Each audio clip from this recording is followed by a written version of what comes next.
Hey, I'm Megan, one of the co-founders of the Neuro Studio, and I'm joined by my trusted assistant, Willie, and we are going to explore a great upper body series and some little sensory tricks to get the most out of the exercise. So let's talk about what you might need today.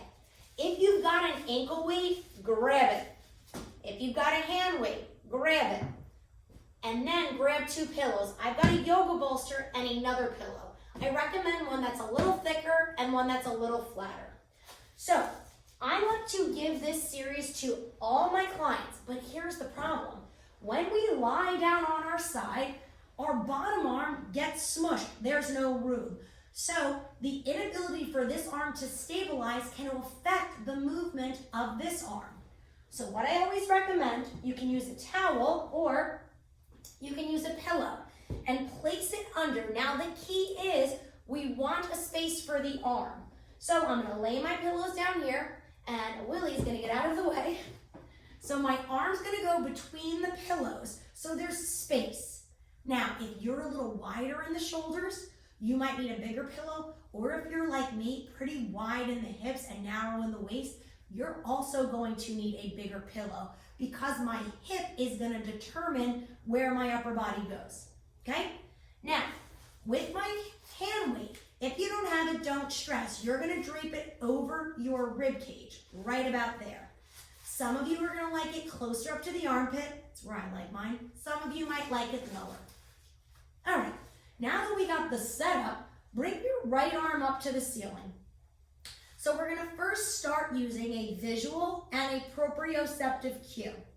So number 1, I want you to close your eyes. Open them, and the first thing you see is your visual target. Remember it.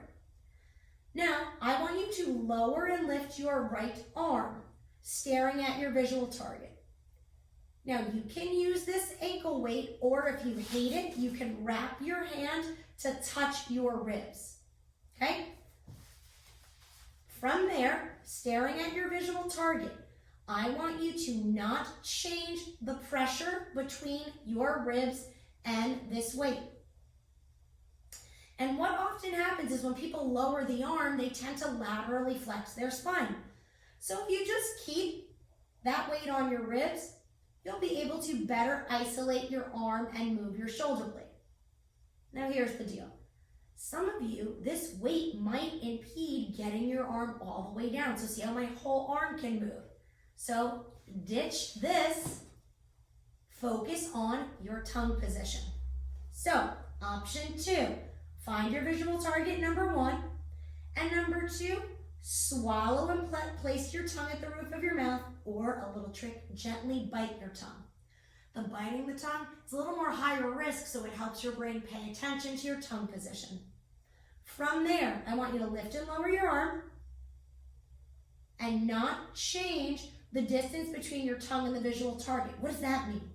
Well, if your spine moves, your tongue is in your head, so your head might follow. So you're either going to think about maintaining the pressure between your teeth and your tongue, or not changing the distance between your tongue and your visual target. And I got to be honest, that works so much better for me. Try it 3 more. 2 more. And 1. Now you can use those tips with different arm exercise. So I always love bringing that arm forward and back up. Now for this one, we don't want a ton of shoulder blade movement here. We really want to isolate the arm. It really stretches the back of the shoulder. But your arm's going to feel tired. Give it a break, but give a sensory break. So close your eyes, open them, then either use the rib cage or your tongue as you go up and down. Now, when that arm gets tired, don't take any breaks. Move your tongue or move your ribs and then get right back into it. Give yourself sensory breaks so that your brain gets more information and can improve the motor output. 1 more. And rest.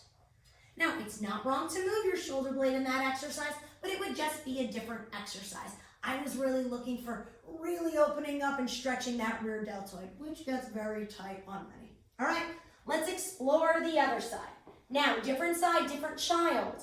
So what you liked on the first side might not be what you like on the second side. All right? Now, I will be honest, you're gonna have to play around and find the proper pillow or height. I sometimes also just use a towel. That can be helpful. So we're gonna make room for our arm. We're gonna lay down. I'm gonna scooch this way so I don't go out of the screen. I guess it would probably be helpful for you to see me, yeah? All right. Once we're sorted, we're gonna close our eyes and open them to find a visual target. Now, don't judge your visual target. Okay, whatever it is, that's telling us where your eyes can focus. We can improve that, but that's not what this is about. From there, let's take that ankle weight and put it on your ribs. Let's just test it out here.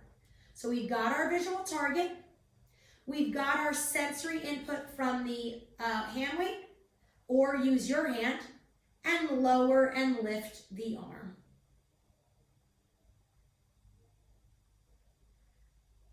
Okay, notice how that feels.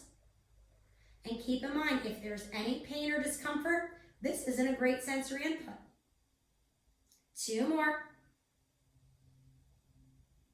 1 more. All right, if you like the sensory input, keep it going, because the key to repetition is helping your brain know what the focus is. So the focus is maintaining the pressure between the weight and your ribs, hand and ribs, and that visual target. We don't want to just random repetitions. Now I'm going to take this off so we can focus on the tongue position. Now, why is the tongue important? Well, our tongue, if it's moving around in there, can actually affect our neck's ability to stabilize. And we would like our spine to be stable in this position. So swallow. If your tongue is on the roof of your mouth, naturally keep it there. If it's not, bite your tongue. Now, maintain the same distance between your tongue and your visual target as you lift and lower the arm. So we're really making the adjustment at the head and tongue, not the arm.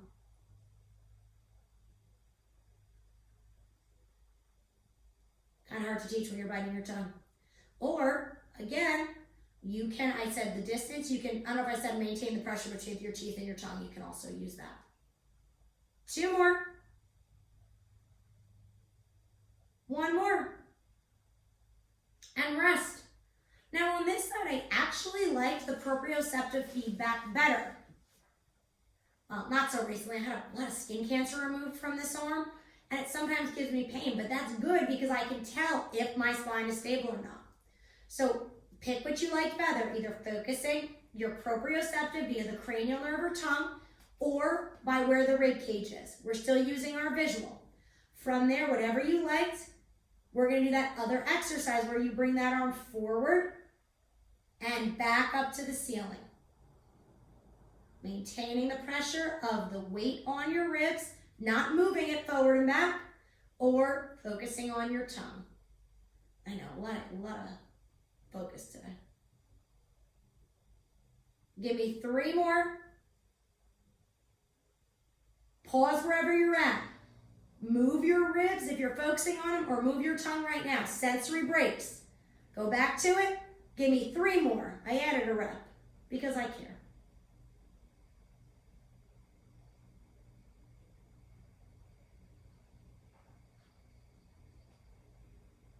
And relax. All right, just to summarize all of this, we were working on getting better upper quadrant movement. So yeah, our goal was to move our glenohumeral, which is the ball in the socket of the shoulder. But when we're lifting our arm, our shoulder blade has to move with it. We don't want to micromanage it. We want to give our brain sensory information. So I gave you a visual target and 2 different proprioceptive cues, so 2 different systems. The goal was that those cues helped your spine stabilize by giving your brain more information. From there, we did some interesting arm movements. Now, if those cues were very helpful, great. If they weren't, no worries. They're just some of the options. And if you like this workout, make sure you hit that like button and subscribe so we can help offer more sensory inputs so to help you get the most out of all your workouts. So thank you guys so much. And if you have any questions, throw them in the comments.